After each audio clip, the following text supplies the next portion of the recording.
साथियों नमस्कार, मैं वीरेंद्र राठी आपके साथ। साथियों, वैसे तो देश की राजधानी दिल्ली का विधानसभा का चुनाव चल रहा है, लेकिन हरियाणा प्रदेश के अंदर वर्तमान समय में कोई चुनावी माहौल नहीं है। फिर भी राजनीतिक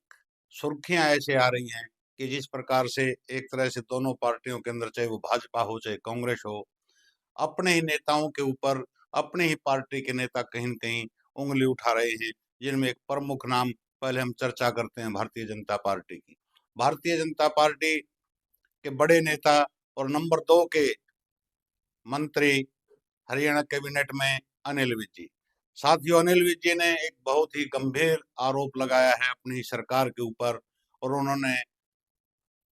जनता के सामने एक बात रखी कि 100 दिन सरकार के पूरे हो चुके हैं और 100 दिन तक मैंने इंतजार किया है, ना मेरी कोई अधिकारी सुनवाई कर रहा है, ना मेरे काम हो रहे हैं। इस मेरे को हरियाणा से कोई लेना देना नहीं है, लेकिन मेरे हलके की जो जनता है, अम्बाला की जो जनता है, उसको मैं किसी कीमत पर भी नहीं छोड़ सकता, क्योंकि अम्बाला की जनता के बारे में वो कह रहे हैं कि इन्होंने 7 बार मेरे को विधायक का चुनाव जितवाया है। तो इस और विधायक का चुनाव जिस जनता ने मेरे को जितवाया है, कि उस जनता के अधिकारों की रक्षा के लिए अगर मुझे अनशन भी करना पड़ेगा तो मैं अनशन तक करूंगा। तो इस प्रकार की एक तरह से चेतावनी एक मंत्री द्वारा दे दी जाती है। तो कहीं न कहीं हरियाणा प्रदेश की नायब सिंह सैनी जी की सरकार पहली बार कहीं न कहीं कटघरे में तो साथियों खड़ी होती है। आखिर वो क्या मांगे अनिल विज साहब की थी कि जिनको मुख्यमंत्री नायब सिंह सैनी जी पूरी नहीं कर पाए। उनका एक तो आरोप था साथियों के चुनाव के समय में किसी बड़े अधिकारी ने ठीक प्रकार से उनके साथ तालमेल नहीं रखा था, तो उन्होंने जान से मारने की धमकी आरोप भी अनिल विज साहब ने सरकार के अधिकारी के ऊपर लगाए थे, और सरकार के समक्ष ये बात रखी थी कि मेरी जान को भी खतरा हो सकता है। वर्तमान समय में अनिल विज जी को भी ये ध्यान रखना चाहिए कि वो फिलहाल भी हरियाणा कैबिनेट का हिस्सा हैं और मंत्री के ओहदे पर हैं। अगर वो बाकी प्रदेश की जनता के बारे में कहते हैं कि बाकी हरियाणा से मेरा कोई लेना देना नहीं है, तो इस प्रकार का बयान उनको साथियों शोभा नहीं देता है। अगर एक प्रकार से राजनीति से वो उब चुके हैं, तो अपने मंत्री पद से वो इस्तीफा दें और फिर बात करें अपने हलके की। आज वो मंत्री के पद पर हैं, तो पूरा हरियाणा उनका हलका है, पूरा हरियाणा ही उनका घर है साथियों, और उनके महकमों की जिम्मेवारी भी उन्हीं की बनती है। हालांकि कहीं न कहीं सरकार ने दबाव में आकर के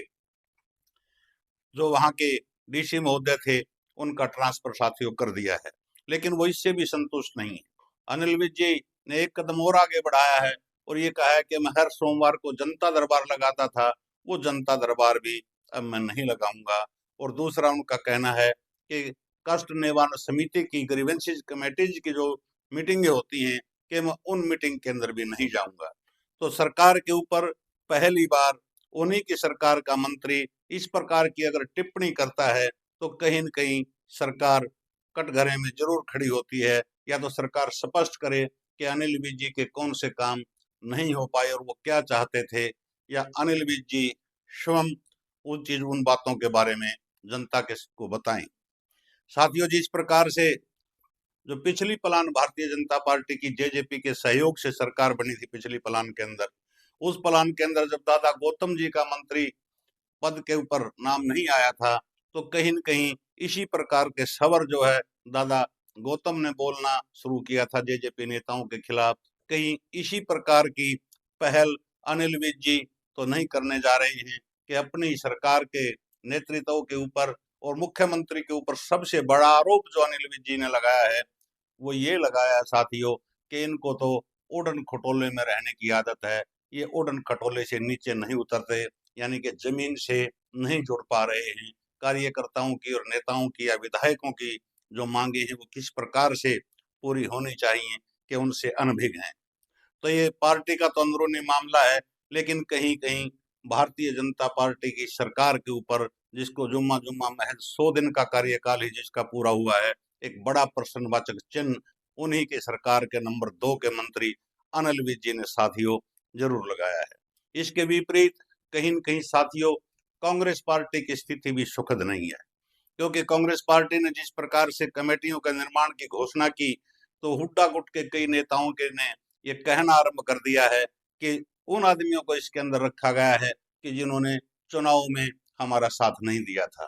कांग्रेस पार्टी की यही एक मजबूरी कहें या विरोधाभास दोनों गुटों के अंदर कहें, कोई फैसला हुड्डा गुट लेता है तो विरोधी जो शैलजा गुट है वो कहीं न कहीं उन फैसलों का विरोध करता है। अगर अब दीपक बाबरिया ने कोई फैसला लिया है तो कहीं न कहीं हुड्डा के सिपह सालार जो हैं, जो हुड्डा साहब के काफी नजदीकी कांग्रेस के अंदर नेता है, वो उन फैसलों का कहीं न कहीं विरोध करते नजर आ रहे हैं। और कांग्रेस के एक बड़े नेता के बारे में तो 2-3 दिन से साथियों सोशल मीडिया के ऊपर खबरें तैर रही हैं। कुलदीप शर्मा जी, जिन्होंने कांग्रेस से गन्नौर से चुनाव लड़ा था, पहले विधानसभा के स्पीकर भी रहे हैं, बड़े नेता रहे हैं, बड़ा कद उनका पार्टी के अंदर रहा है। कहीं न कहीं बात ये चल रही है कि खट्टर साहब से उनकी मुलाकात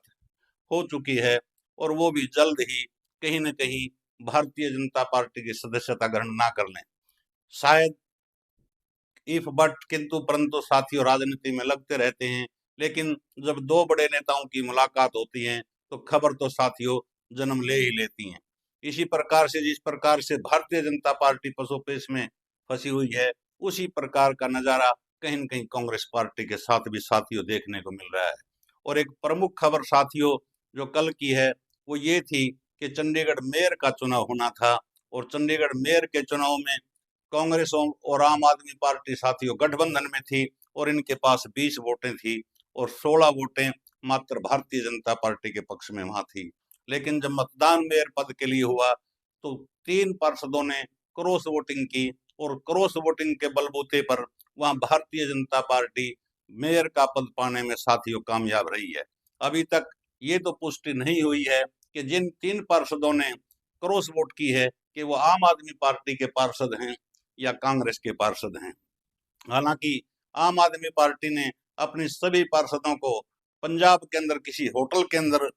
ठहरा के रखा था कि ताकि किसी भी प्रकार की क्रॉस वोटिंग ना हो और बड़े कॉन्फिडेंशियल रूप से वो इस चुनाव के अंदर मतदान करने के लिए अपने पार्षदों को साथियों लेकर के गए थे। लेकिन वहां भी भीतरघात दोनों पार्टियों के 3 आदमियों ने जरूर किया, जिसके बलबूते पर भारतीय जनता पार्टी मेयर का पद पाने में साथियों वहां कामयाब रही है। साथियों आज देश की सबसे बड़ी खबर एक और भी है, उस खबर के ऊपर हम कल चर्चा करेंगे, क्योंकि आज देश का बजट पेश हुआ है लोकसभा के अंदर। उसमें सबसे बड़ी जो बात लंबे समय से जो मध्यम वर्ग की साथियों आ रही थी वो टैक्स रिबेट की बात थी। आज चर्चाएं हैं कि 12 लाख रुपए तक कोई टैक्स नहीं लगेगा, 12 लाख से ऊपर जिसकी इनकम होगी, आय होगी, उसके ऊपर टैक्स लगेगा। शाम तक स्थिति साथियों स्पष्ट हो जाएगी और बजट के ऊपर हम कल विशेष रूप से एक वीडियो डालेंगे। तब तक के लिए शुक्रिया।